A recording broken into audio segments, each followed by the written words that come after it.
হরে কৃষ্ণ। তো আজকে আমরা গোবর্ধন পূজা, অন্নকূট মহোৎসব এবং ভগবান যে গিরি গোবর্ধন পর্বত ধারণ করেছিলেন সেই সম্পর্কে আলোচনা করব। তো এই লীলাটি তিনটি কারণে গুরুত্বপূর্ণ। একটি কারণ হচ্ছে যে এই লীলাটি ঘটেছিল দামোদর বা কার্তিক মাসে এবং দীপাবলির পরের দিন।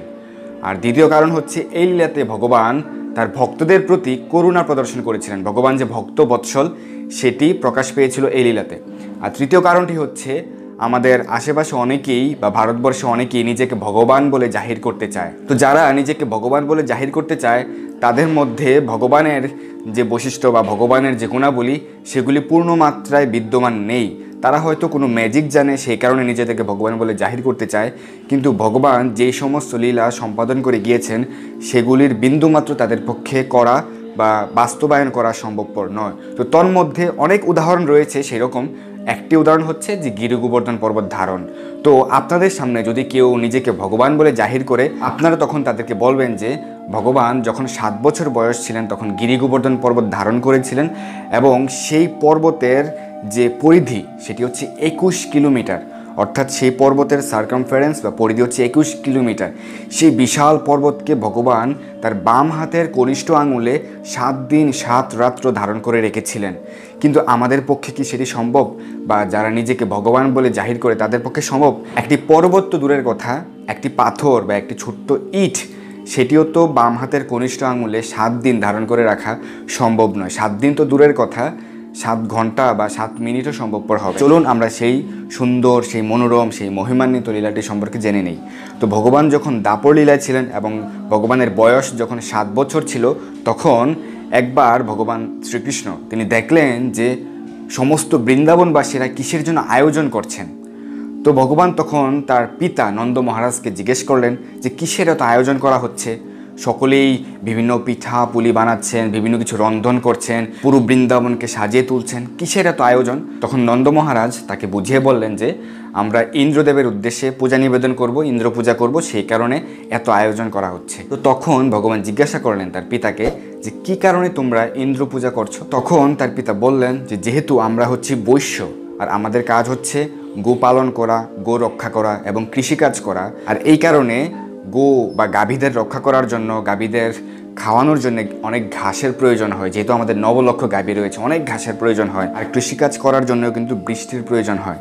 আর যেহেতু বৃষ্টির দেবতা হচ্ছেন ইন্দ্রদেব, তো সেই কারণে আমরা প্রতি বছর ইন্দ্রদেবের পূজা করি এবং তিনি সন্তুষ্ট হলে আমরা তখন বৃষ্টি লাভ করি এবং আমাদের সব কিছু তখন সুন্দরভাবে হয়ে থাকে, অনেক ফসল উৎপন্ন হয় এবং অনেক ঘাস উৎপন্ন হয়ে থাকে। তো তখন পরমেশ্বর ভগবান তিনি যদিও ছিলেন 7 বছরের, কিন্তু তিনি তো পরম পুরুষোত্তম ভগবান, তাই তিনি তখন তার পিতাকে বললেন যে সমুদ্রের মাঝখানে তখন কোনো গাছপালা নেই এবং সেখানে কেউ বৃষ্টির দেবতা ইন্দ্রের পূজাও করে না, কিন্তু সেখানে তো বৃষ্টি হয়ে থাকে এবং অনেক জায়গা রয়েছে সেখানে কেউ ইন্দ্রের পূজা করে না, কিন্তু সেখানে অটোমেটিক্যালি বৃষ্টি হয়ে থাকে। এর কারণ কি? তখন নন্দ মহারাজ চিন্তা করতে লাগলেন এবং তিনি একটি যুক্তি দেখালেন যে আমাদের পিতৃপুরুষেরাও এই উৎসবটি করে এসেছে, এইরকমভাবে ইন্দ্র পূজা করে এসেছে, তো সেই কারণে আমরা করছি। তখন ভগবান বললেন যে এটি কি কোনো শাস্ত্রে রয়েছে নাকি এটি শুধুমাত্র লৌকিক আচার?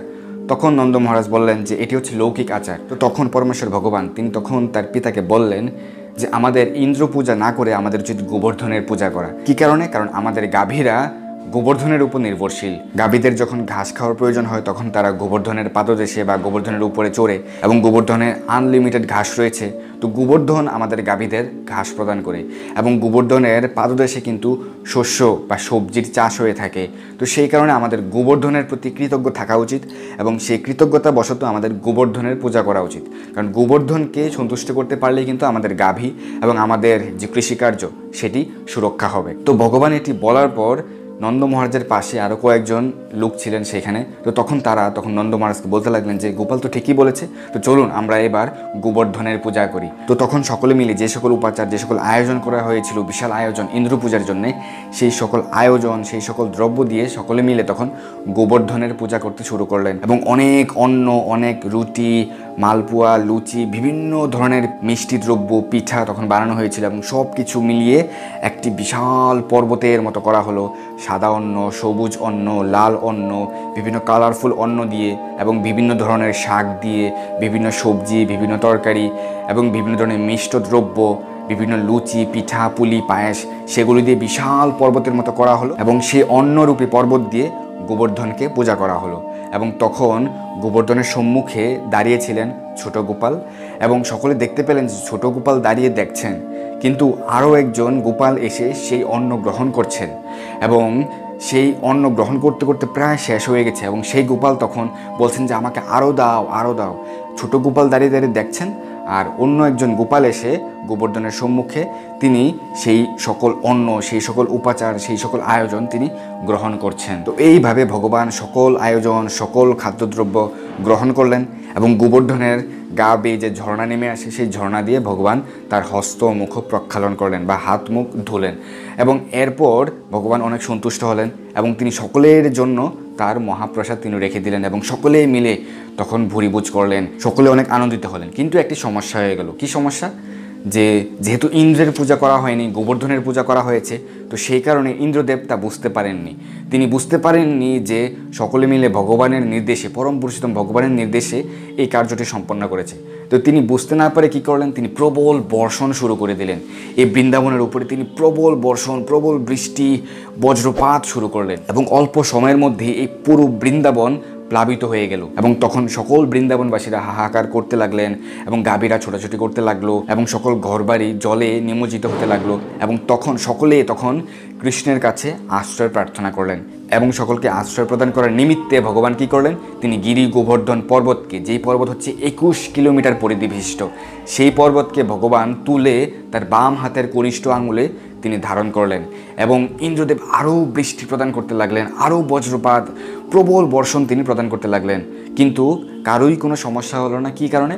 কারণ সকলেই ভগবানের যে গোবর্ধন রূপী যে ছত্র ছায়া, সেই ছায়ার নিচে, সেই ছাতার নিচে সকলে আশ্রয় নিলেন এবং 7 দিন 7 রাত তারা এই ছায়ার নিচে ভগবানের সঙ্গে তারা ছিলেন এবং তারা তখন আনন্দেই ছিলেন, কারণ তারা সেই সময় নিরন্তর ভগবানকে দর্শন করতে লাগলেন, সেই কারণে তারা দিব্য আনন্দে তখন ছিলেন।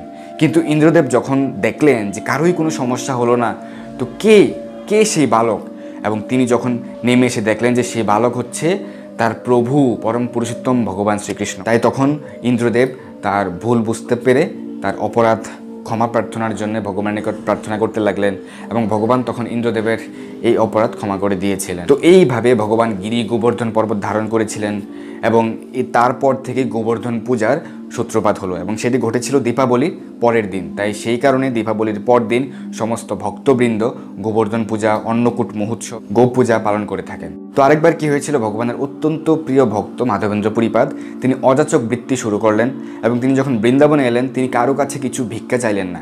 যদি কেউ কিছু ইচ্ছে করে দিয়ে যেত তাহলেই তিনি সেই প্রসাদ তিনি গ্রহণ করতেন। তো একবার অনেক দিন হয়ে গেল, কেউ কিছু দিচ্ছেন না, তিনিও কারো কাছে কিছুই চাইছেন না, তিনি নিরন্তর হরে কৃষ্ণ মহামন্ত্র জপ করছেন। তো একদিন কি হলো, সন্ধ্যার সময় ভগবান একটি বালকের বেশে তার নিকট আসলেন। তো ভগবান সেই গোপাল রূপে, সেই বালক রূপে তিনি এসে মাধবেন্দ্র পুরীপাদকে এক বাটি দুধ দিয়ে বলতে লাগলেন যে তুমি তো অনেক দিন ধরে কিছু খাওনি, তো তুমি যে এখানে বসে জপ করছো, নিরন্তর হরিনাম করছো, তো পাশ দিয়ে বৃন্দাবনের কিছু নারীরা যাচ্ছিলেন, তো তারা আমাকে বললেন যে তুমি তো কিছুই খাওনি, তো সেই কারণে তারা এক বাটি দুধ আমাকে দিয়ে পাঠিয়ে দিয়েছে। তো তখন মাধবেন্দ্র পুরীপাদ বলতে লাগলেন যে তুমি কে, তোমার পরিচয় কি? তখন গোপাল বলতে লাগলেন যে আমি একটু পরে আসছি, একটু পরে এসে তুমি দুধটুকু খেয়ে নাও, আমি একটু পরে এসে যখন বাটিটি নিয়ে যাব তখন তোমাকে আমার পরিচয় বলবো। তো এই বলে গোপাল তখন চলে গেলেন। তখন মাধবেন্দ্র পুরীপাদ সেই দুধটুকু গ্রহণ করলেন এবং তিনি তখন দিব্য আবেশে তিনি আবিষ্ট হলেন যে এত সুস্বাদু দুধ আমি আমার জন্মেও খাইনি, এটি তো মনে হচ্ছে অমৃতের থেকেও বেশি স্বাদ। কে সেই বালক? তো তিনি তখন চিন্তা করতে করতে তিনি ঘুমিয়ে পড়লেন। আর তখন ভগবান তার স্বপ্নাদিষ্ট হয়ে বলতে লাগলেন যে বালকটি তোমার কাছে এসেছিল আমি হচ্ছি সেই বালক, আমি হচ্ছি গোবর্ধন, গিরি গোবর্ধন। আমি তোমার কাছে একটি উদ্দেশ্য নিয়ে এসেছি। আমার প্রপুত্র আমার সুন্দর একটি বিগ্রহ নির্মাণ করেছিল এবং সেটির পূজা বিধান করত, কিন্তু জবনরা সেই মন্দির ভেঙে দেয় এবং সেই কারণে পূজারীরা আমার বিগ্রহ মাটির নিচে লুকিয়ে ফেলে, একটি জঙ্গলে মাটির নিচে লুকিয়ে ফেলে। তো সেই বিগ্রহটি তোমার একটু দূরেই একটি জঙ্গলের মধ্যে রয়েছে, তুমি সেটি খুঁজে বের করো এবং তারপর আমার পূজা বিধান করো। তখন মাধবেন্দ্র পুরীপাদ ঘুম থেকে উঠলেন এবং তিনি পরদিন সকালে গিয়ে সকল বৃন্দাবনবাসীদের তা তিনি জানালেন এবং সকল বৃন্দাবনবাসীরা তখন দা, বটি, কোদাল নিয়ে এসে সেই জঙ্গলটি পরিষ্কার করলেন, মাটি খুঁড়লেন এবং তখন সেই গোপালের সেই সুন্দর মূর্তি তারা তখন বের করলেন এবং তারা তখন সেই গোপালের শ্রী বিগ্রহের অভিষেক করলেন এবং গিরি গোবর্ধন পর্বতের উপরে মাধবেন্দ্র পরিপাত সেই গোপালকে স্থাপন করলেন। তিনি একটি পাথরকে আসন রূপে রেখে আরেকটি পাথরকে পেছনে রেখে তার উপরে সেই গোপালকে তিনি স্থাপন করলেন এবং সেদিন তিনি গোপালের পূজা করলেন এবং সকল বৃন্দাবনবাসীরা তখন বিভিন্ন উপাচার রন্ধন করে নিয়ে আসলেন গোপালের জন্য এবং সকলে বিভিন্ন কালারফুল রাইস, সাদা অন্ন, নীল অন্ন, সবুজ অন্ন, লাল অন্ন, বিভিন্ন ধরনের শাক, বিভিন্ন ব্যঞ্জন, বিভিন্ন পিঠা পুলি, মিষ্টি দ্রব্য, পায়েস সব কিছু নিয়ে আসলেন গোপালের ভোগের জন্যে এবং তখন